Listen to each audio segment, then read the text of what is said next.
শীতকাল পড়া মানে সব থেকে বেশি যেটা আমার ভালো লাগে খেতে সেটা হলো ধনেপাতা। ওহ, গন্ধ কি যে অপূর্ব সেটা বলে বোঝাতে পারবো না। সেটা বাটায় হোক অথবা যে কোনো রান্নায় ব্যবহার করা হোক, এই ধনেপাতা দিলে রান্নার টেস্টটাই যে কত বেশি হয়ে যায় সেটা আশা করি আলাদা করে বলে বোঝানোর কিছুই নেই। অবশ্য আপনারা বলবেন ধনেপাতা তো সারা বছরই পাওয়া যায়। হ্যাঁ, পাওয়া যায় তো, কিন্তু শীতের ধনেপাতা খাওয়ার টেস্ট আর মজাটাই আলাদা। তাই আজ আমি সমাজশ্রী চলে এসেছি রোজকার রান্নাঘরের মতো আমার রান্নাঘরে একটা নতুন রেসিপি নিয়ে। আজ তৈরি করব কাতলা মাছ ধনেপাতা বাটা দিয়ে।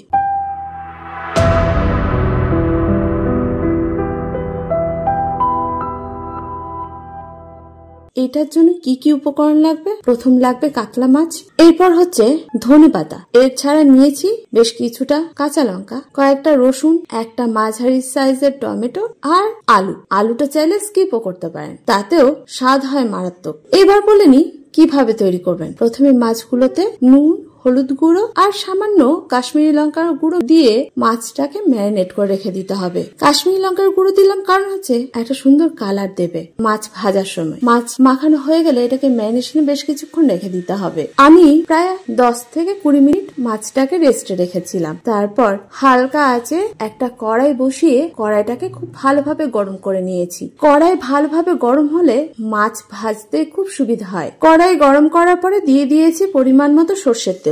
তেলটাকেও ভালোভাবে গরম করে নিতে হবে। তেল যতক্ষণে গরম হচ্ছে ততক্ষণে তৈরি করে নেব মশলাটাকে। এই জন্য নিয়ে নিয়েছি একটা মিক্সি জার, এর মধ্যে দিয়ে দিয়েছি রসুন, পরিমাণ মতো কাঁচা লঙ্কা আর ধনেপাতা। এর সঙ্গে দিয়ে দিয়েছি ওই যে মিডিয়াম সাইজের টমেটো, সেটাকেও। এখন এটাকে জল ছাড়া খুব ভালোভাবে পেস্ট তৈরি করে নিতে হবে। জল দেওয়ার প্রয়োজন পড়বে না, যেহেতু টমেটো আর ধনেপাতা দুটো থেকে জল ছেড়ে দেবে। এদিকে তেল গরম হয়ে গেছে, তাই মাছগুলোকে একে একে দিয়ে ভেজে নিতে হবে উল্টে পাল্টে। খুব বেশি কড়া করে ভাজার প্রয়োজন নেই। মাছ ভাজা হয়ে গেলে এটাকে তুলে একটা পাত্রে রেখে দিতে হবে। এবার ওই তেলে ফোড়ন দিতে হবে 1/2 চা চামচ কালো জিরা আর 2টো শুকনো লঙ্কা। চাইলে শুকনো লঙ্কার পরিবর্তে কাঁচা লঙ্কা ফোড়নে দিতে পারেন। এবার ফোড়ন থেকে যখন সুন্দর একটা গন্ধ বের হবে তখন দিয়ে দিতে হবে কেটে রাখা আলুটাকে একটু ভেজে নিতে হবে। আলু ভাজা হয়ে গেলে এটাকে তুলে রেখে দেব। আলু ভেজে নেওয়ার পরে ওই বাকি তেলে দিয়ে দেব ধনেপাতা, টমেটো আর কাঁচা লঙ্কা রসুনের পেস্টটাকে। এখন এটাকে খুব ভালোভাবে কষাতে হবে।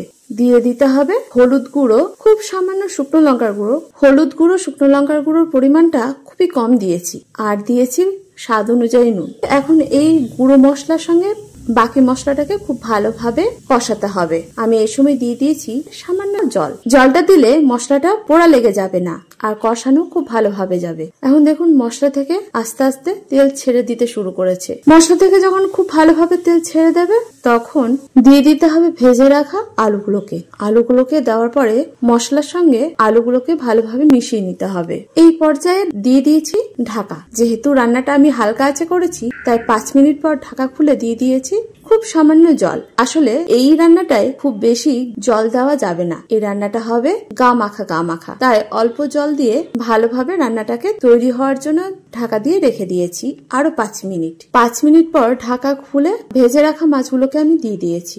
মাছগুলোকে একটু উল্টে পাল্টেও নিয়েছি, আবার ঢাকা দিয়ে রেখে দিয়েছি 2-3 মিনিট। একটা দিক ভালোভাবে মশলা মাখা হয়ে গেলে মাছের গায়ে অন্য দিকটা উল্টে দিয়েছি। আপনারাও এই একইভাবে তৈরি করবেন। আবার মাছগুলোকে উল্টে পাল্টে 2 থেকে 3 মিনিট ঢাকা দিয়ে আঁচ বন্ধ করে রেখে দিয়েছি। এখন আমার রান্না পুরোপুরি রেডি। এবার এটাকে পরিবেশন করার পালা। কি যে ভালো লাগে গরম গরম ভাত আর এই মাছের রেসিপিটা। শুধু এভাবেই এক থালা ভাত নিমেষে উধাও হয়ে যায়, আর কোনো সবজি পাতি লাগে না। তাহলে তৈরি করে ফেলুন। যারা আমার মতো ধনেপাতার ভক্ত, তৈরি করার পরে কেমন হয়েছিল সেটা কিন্তু কমেন্ট করে জানাতে ভুলবেন না। হ্যাঁ, তবে এটাও বলবো যারা শুধু ধনেপাতার ভক্ত তারাই নয়, ধনেপাতার যারা ভক্ত নয় তারাও কিন্তু এই রেসিপিটা চেটে পুটে খাবে। কথা দিচ্ছি, বিশ্বাস না হলে তৈরি করে নিন। আর আমার রান্না বা রেসিপি কে কোথা থেকে দেখছেন সেটাও কমেন্ট করবেন, সঙ্গে আপনাদের নামটাও শেয়ার করবেন। আমার রান্না বা রেসিপি ভালো লাগলে লাইক শেয়ার করতে ভুলবেন না। যারা প্রথম আজকেই আমার রান্না দেখছেন, ইউটিউব থেকে দেখে থাকলে চ্যানেলটাকে সাবস্ক্রাইব করবেন। ফেসবুক থেকে দেখে থাকলে পেজটাকে ফলো করতে ভুলবেন না। এটাই আপনাদের কাছে ছোট্ট অনুরোধ। আর যারা প্রথম দিন থেকে আমার সঙ্গে আছেন তাদেরকে অসংখ্য ধন্যবাদ। যাই হোক, আজ এই পর্যন্ত। দেখা হচ্ছে পরবর্তী ভিডিওতে। আপনারা ভালো থাকুন, সুস্থ থাকুন। ধন্যবাদ।